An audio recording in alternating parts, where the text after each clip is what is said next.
जय आदिवासी, जय जोहार। तो स्वागत करते हैं आप सबका एक और नए वीडियो में। तो आज हम जानने वाले हैं रेंगा कोरकू के बारे में। तो बिना किसी देरी के साथ शुरू करते हैं। आदिवासियों के विद्रोह की शुरुआत 1757 प्लासी युद्ध के बाद ही शुरू हो गई थी और यह संघर्ष 20वीं सदी के शुरुआत तक चलता रहा, जिसमें सन 1857 की क्रांति की चिंगारी अंग्रेजी हुकूमत के खिलाफ ऐसी भड़की कि देखते ही देखते पूरे भारत में फैल गई।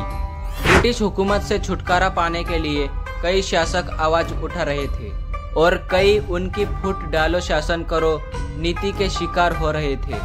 अंग्रेजों के बढ़ते अत्याचार और उनकी गुलामी से आजादी पाने के लिए भारत के हर वर्ग, संप्रदाय, जाति के लोग अपने स्तर से लोहा लेकर संघर्ष कर रहे थे। इसी दौरान मध्य प्रदेश राज्य के होशंगाबाद जिले के आदिवासी अंचल का एक छोटा सा गांव सोनखेड़ी का वीर योद्धा रेंगू कोरकू आदिवासियों को अंग्रेजों के अत्याचार से बचाने वाला एवं जल जंगल जमीन की रक्षा करने वाला, ब्रिटिश गुलामी के खिलाफ आवाज उठाने वाला आज इतिहास के पन्नों से कोसों दूर है, जो कहीं एक नींव का पत्थर बना हुआ है। जी हाँ, यही आदिवासियों का जननायक, Indian Robin Hood, Tantya Bhil का बायां हाथ कहे जाने वाले वीर स्वतंत्रता सेनानी शहीद रेंगू कोरकू। रेंगू कोरकू का जन्म 22 जुलाई 1845 को हुआ था। उनके पिताजी का नाम लाल था, जो साधारण मजदूर किसान थे। रेंगू को बचपन से गांव के लोग बड़े प्यार से रेंगा रेंगा कहकर पुकारते थे। घर के आर्थिक हालत ठीक नहीं थे, जिससे रेंगा को गांव की प्राथमिक शिक्षा के पश्चात उच्च शिक्षा नहीं दिला पाए। रेंगा बचपन से ही प्रतिभाशाली थे। वह समाज प्रेमी थे। बचपन से ही समाज के प्रति लगन एवं बड़े उच्च विचार, क्रांतिकारी स्वभाव के थे। समाज की निंदा उन्हें पसंद नहीं थी।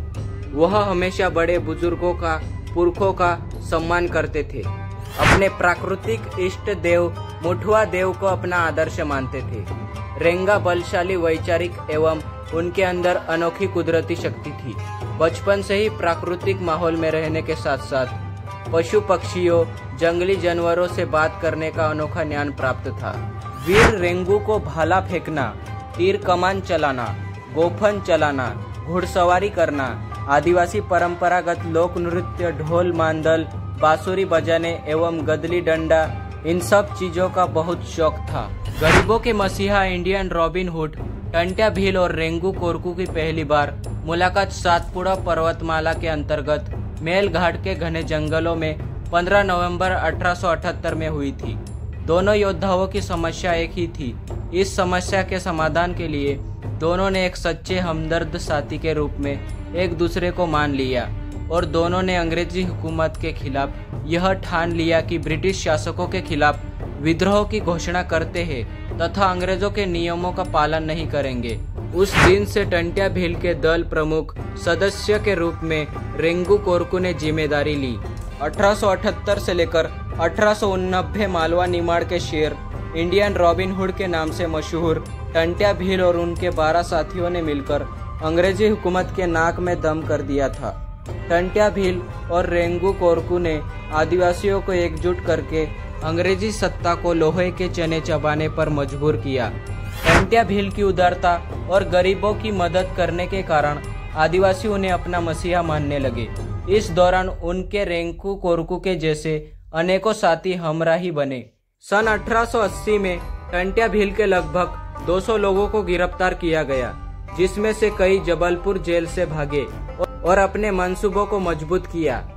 यह संघर्ष इंदौर जिले से अलीराजपुर, झाबुआ, होशंगाबाद जिले तक फैल चुका था। अंग्रेजों ने अपने बजट में इस बात को रेखांकित किया कि रेंगू कोरकू टंट्या भील के प्रति कृतज्ञ है, क्योंकि टंट्या भील ने गरीब कोरकू आदिवासियों की काफी मदद की थी। टंट्या भील की कोरकू आदिवासियों से घनिष्ठता के कारण ही अंग्रेजों और होलकर सरकारों ने अनेक लालच देकर पकड़ने की नाकाम कोशिश की। उस समय जगह जगह पुलिस आबादी के नाम के थाने खोले गए थे, ताकि टंट्या भील और रेंगू कोरकू पर नजर रखी जा सके और आसानी से उन्हें पकड़ा जा सके। आज भी चैनपुर पुलिस आबादी जैसी जगह मौजूद है।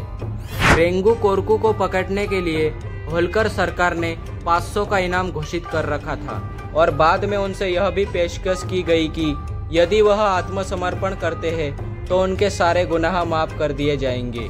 हालांकि ऐसा कोई साक्ष्य नहीं मिलता जिसमें समर्पण किया हो। वीर क्रांतिकारी रेंगा कोरकू ने देखा अंग्रेजों की दलाली एवं मुखबिरी करने वाले कुछ भारतीय जमींदार, जहागीरदार तथा अंग्रेजी हुकूमत के शोषण, अत्याचार, लूट की भट्टी में पूरा देश धकेला जा रहा था।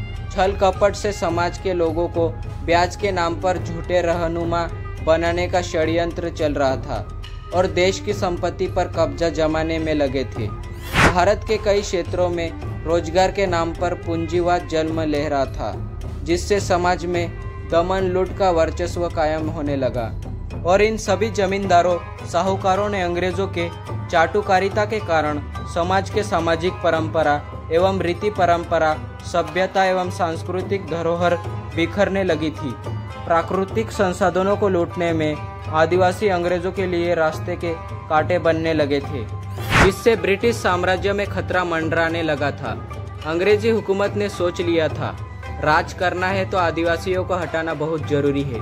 इसलिए अंग्रेजी हुकूमत अवसरवादियों से मिलकर आदिवासियों तथा देशवासियों पर अत्याचार करना शुरू कर दिया और जल जंगल जमीन को हड़पने का वैकल्पिक तौर पर लगान वसूलना प्रारंभ किया। इन कारणों से आदिवासी समाज में विरोध की लहर चलने लगी और विरोध भी हुआ, पर सफलता नहीं मिल पाई। इन सभी अत्याचारों, शोषण और जमींदारों के लुटेरों से आदिवासी समाज को बचाने के लिए अंग्रेजी हुकूमत के खिलाफ क्रांतिकारी टंट्या भील पूर्व निमाड़ मालवा क्षेत्र के आदिवासियों की लड़ाई लड़ रहे थे। दूसरी तरफ रेंगू कोरकू सातपुड़ा पर्वत पठार की और आदिवासी समाज को बचाने के लिए ब्रिटिश हुकूमत के खिलाफ अपनी लड़ाई लड़ रहे थे। इस संघर्ष के दौरान दोनों की मुलाकात हुई थी। रेंगू कोरकू का नारा है, जो जमीन सरकारी है वह जमीन हमारी है। उम्मीद करते हैं कि आपको वीडियो पसंद आई होगी। धन्यवाद। दोस्तों, अगर हमारे बाप दादाओं का इतिहास जानना है तो वीडियो को लाइक करके चैनल को सब्सक्राइब कर लीजिए। तब तक के लिए मिलते हैं अगली वीडियो में। जय आदिवासी, जय जोहार।